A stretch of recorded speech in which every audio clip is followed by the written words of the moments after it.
नमस्कार दोस्तों, स्वागत है आपका अपने YouTube चैनल स्टडी पॉइंट गुरु में। मैं आपका होस्ट और दोस्त डॉक्टर सैंडी वर्मा आपका स्वागत करता हूं। तो दोस्तों आज हम स्टार्ट कर रहे हैं साइंस की जो है मोस्ट इम्पोर्टेंट क्वेश्चन। तो दोस्तों सबसे पहले हम स्टार्ट करते हैं बायोलॉजी के जो है जीव विज्ञान के जो है क्वेश्चन। तो दोस्तों हम सबसे पहले आपको कराएंगे जीव विज्ञान के 500 मोस्ट इंपॉर्टेंट क्वेश्चन जो है जो हर प्रकार के एग्जाम में आते हैं। तो दोस्तों पहला क्वेश्चन अपना, जीव विज्ञान शब्द का प्रयोग सर्वप्रथम लेमार्क और ट्रेविसन ने कब किया था? तो दोस्तों इसका सही आंसर 1801 ईस्वी में। नेक्स्ट क्वेश्चन दोस्तों, जीव विज्ञान में मधुमक्खी पालन के अध्ययन को क्या कहते हैं? तो दोस्तों इसका सही आंसर है एपीकल्चर। नेक्स्ट क्वेश्चन दोस्तों, कवक के अध्ययन को क्या कहा जाता है? तो दोस्तों कवक के अध्ययन को जो माइकोलॉजी कहा जाता है। नेक्स्ट क्वेश्चन दोस्तों, कीटों के अध्ययन को क्या कहा जाता है? तो दोस्तों कीटों के अध्ययन को है एंडोमोनोलॉजी कहा जाता है दोस्तों। नेक्स्ट क्वेश्चन है, पक्षियों के अध्ययन को क्या कहा जाता है? इसका सही आंसर दोस्तों ऑर्निथोलॉजी कहा जाता है दोस्तों। नेक्स्ट क्वेश्चन दोस्तों, फलों के अध्ययन को क्या कहा जाता है? तो इसका आंसर दोस्तों पोमोलॉजी कहा जाता है। शैवालों के अध्ययन को क्या कहा जाता है? तो इसको फाइकोलॉजी कहा जाता है दोस्तों। रेशम कीट पालन का अध्ययन क्या कहलाता है? तो इसको सेरिकल्चर कहा जाता है दोस्तों। फूलों के अध्ययन को क्या कहा जाता है? एंथोलॉजी कहा जाता है। मछलियों का अध्ययन क्या कहलाता है? तो इसको जो है मछलियों के जो अध्ययन है उसको जो है एक्थोलॉजी कहा जाता है दोस्तों। नेक्स्ट क्वेश्चन दोस्तों, मछलियों को पालने का अध्ययन क्या कहलाता है? तो पिसिकल्चर दोस्तों। इसका मोस्ट इम्पोर्टेंट ध्यान रखें, जो है जो मछलियों को पालने के अध्ययन को जो है पिसिकल्चर कहा जाता है, और मछलियों का अध्ययन है जो वो क्या है एक्थियोलॉजी कहा जाता है। जीव विज्ञान में छिपकलियों के अध्ययन को क्या कहा जाता है? तो इसको सोरोलॉजी कहा जाता है दोस्तों। नेक्स्ट क्वेश्चन दोस्तों, जीव विज्ञान का जनक कैसे कहा जाता है? तो जीव विज्ञान का जो जनक है वो दोस्तों अरस्तु को कहा जाता है। नेक्स्ट क्वेश्चन है, अरस्तु द्वारा समस्त जीवों को कितने समूहों में विभाजित किया गया था? तो इसके द्वारा दो जो है समूह में अंदर विभाजित किया गया था। एक तो दोस्तों जंतु समूह और दूसरा वनस्पति समूह। नेक्स्ट क्वेश्चन दोस्तों, सिस्टमा नेचुरे नामक पुस्तक किसने लिखी थी? जो सिस्टमा नेचुरे नामक जो पुस्तक है वो किसने लिखी थी? कैरोलस लिनियस ने लिखी थी दोस्तों। नेक्स्ट कैरोलस लिनियस ने जीवधारियों को कितने जगतों में विभाजित किया था? तो दोस्तों 2 जगतों में विभाजित किया था, जंतु जगत और पादप जगत में। नेक्स्ट क्वेश्चन है, आधुनिक वर्गीकरण का पिता कैसे कहा जाता है? तो वो है कैरोलस लिनियस को कहा जाता है। सर्वप्रथम जीवों के द्विनाम पद्धति को शुरू किसने किया था? तो जो है जो लिनियस ने किया था दोस्तों। नेक्स्ट दोस्तों, सर्वप्रथम 1969 ईस्वी में जीवों को 5 जगत प्रणाली में किसने वर्गीकृत किया? तो दोस्तों वो है जो इसके जो और 5 जगत प्रणाली थी जो इसको हैबिटेक्टर ने जो किया था, इसको विभाजित किया था। तो दोस्तों 5 जगत वो है मोनेरो, प्रोसेस्टा, पादप, कवक और जंतु। नेक्स्ट दोस्तों, सभी प्रोकैरियोटिक जीवों को किसके अंतर्गत रखा गया? तो इसको जो प्रोकैरियोटिक जीवों को दोस्तों वो है मोनेरा के अंतर्गत रखा गया। नेक्स्ट दोस्तों, मनुष्य का वैज्ञानिक नाम क्या है? Most important question. तो दो मनुष्य का वैज्ञानिक नाम है जो है होमो सेपियंस है दोस्तों। मटर का वैज्ञानिक नाम क्या है? तो इसका मटर का जो वैज्ञानिक नाम है दोस्तों वो है पिसम सेटिवम।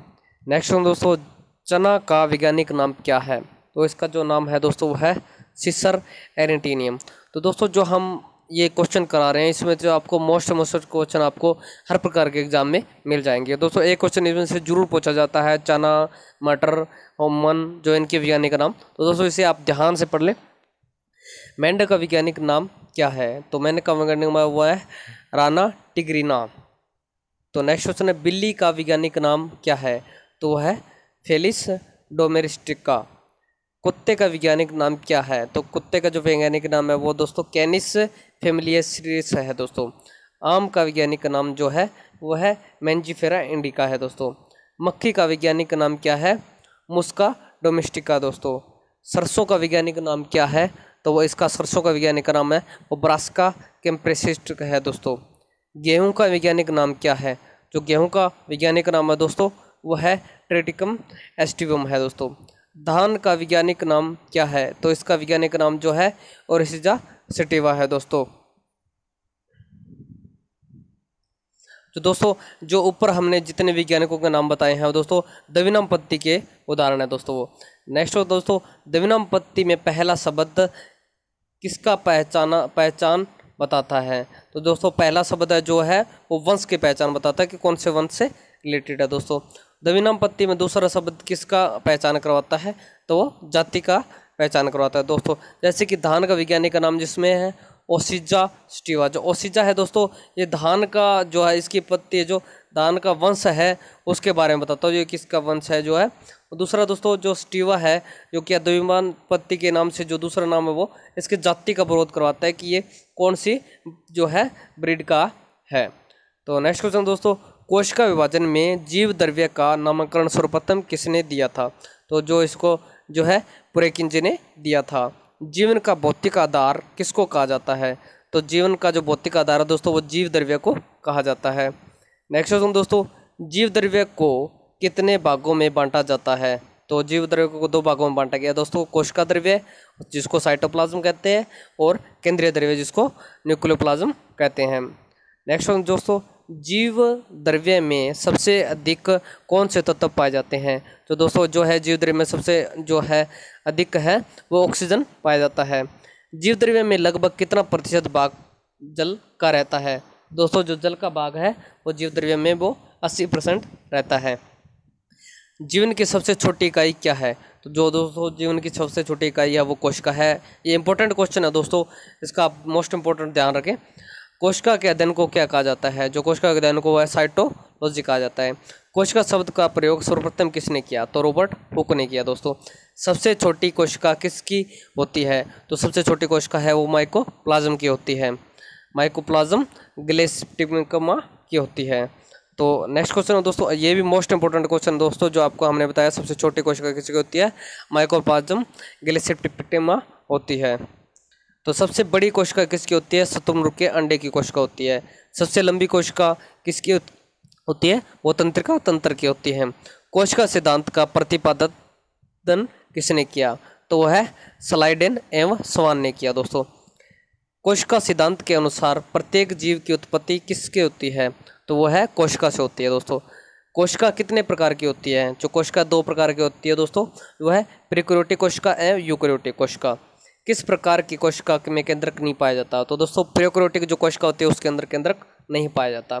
किस प्रकार की कोशिका में केंद्रक पाया जाता है, तो जो यूकैरियोटिक जो प्रकार की कोशिका होती है उसके अंदर केंद्रक पाया जाता है।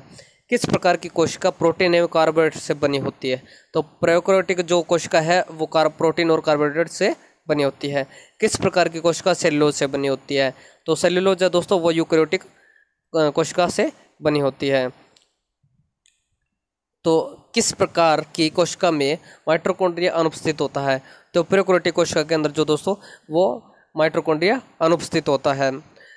53 नंबर क्वेश्चन है दोस्तों, किस प्रकार की कोशिका में माइटोकॉन्ड्रिया उपस्थित होता है, तो माइटोकॉन्ड्रिया जो है वो यूकैरियोटिक के अंदर उपस्थित होता है और जो है प्रोकैरियोटिक के अंदर अनुपस्थित होता है दोस्तों। किस प्रकार की कोशिका में लाइसोसोम अनुपस्थित होता है, तो प्रोकैरियोटिक के अंदर जो है वो लाइसोसोम मौजूद होता है दोस्तों। किस प्रकार की कोशिका में लाइसोसोम उपस्थित होता है, तो यूकैरियोटिक कोशिका के अंदर लाइसोसोम है वो प्रेजेंट होता है दोस्तों। किस प्रकार की कोशिका में डीएनए एकल सूत्र के रूप में मौजूद होते हैं, तो प्रोकैरियोटिक कोशिका के अंदर जो डीएनए है वो एक सूत्र के अंदर मौजूद होते हैं दोस्तों। किस प्रकार की कोशिका में डीएनए दोहरे सूत्र के रूप में मौजूद होते हैं, तो यूकैरियोटिक कोशिका के अंदर जो है डीएनए दोहरे सूत्र के अंदर मौजूद होते हैं। प्रोकैरियोटिक कोशिका के श्वसन किसके द्वारा होता है, प्लाज्मा झिल्ली द्वारा होता है दोस्तों। यूकैरियोटिक कोशिका में श्वसन किसके द्वारा होता है, तो यूकैरियोटिक जो कोशिका उसके अंदर श्वसन जो है माइटोकॉन्ड्रिया द्वारा होता है। लिंग प्रजनन क्षमता किस प्रकार की कोशिका में नहीं पाया जाता है, तो प्रोकैरियोटिक कोशिका के अंदर लिंग प्रजनन की क्षमता नहीं पाई जाती है दोस्तों। नेक्स्ट होता है लिंग प्रजनन क्षमता किस प्रकार की कोशिका में पाया जाता है, तो यूकैरियोटिक के अंदर पाया जाता है। नेक्स्ट क्वेश्चन दोस्तों, जीवाणु की कोशिका भित्ति सेल वॉल किस चीज़ का बना होता है, तो जो सेल वॉल है दोस्तों वो है पेप्टोग्लाइसिन का बना होता है। नेक्स्ट क्वेश्चन दोस्तों, तारकाया जो साइटोसोम होता है की खोज किसने की, जो केवल जंतु कोशिका में पाया जाता है, तो वो है वोबेरी ने की थी दोस्तों।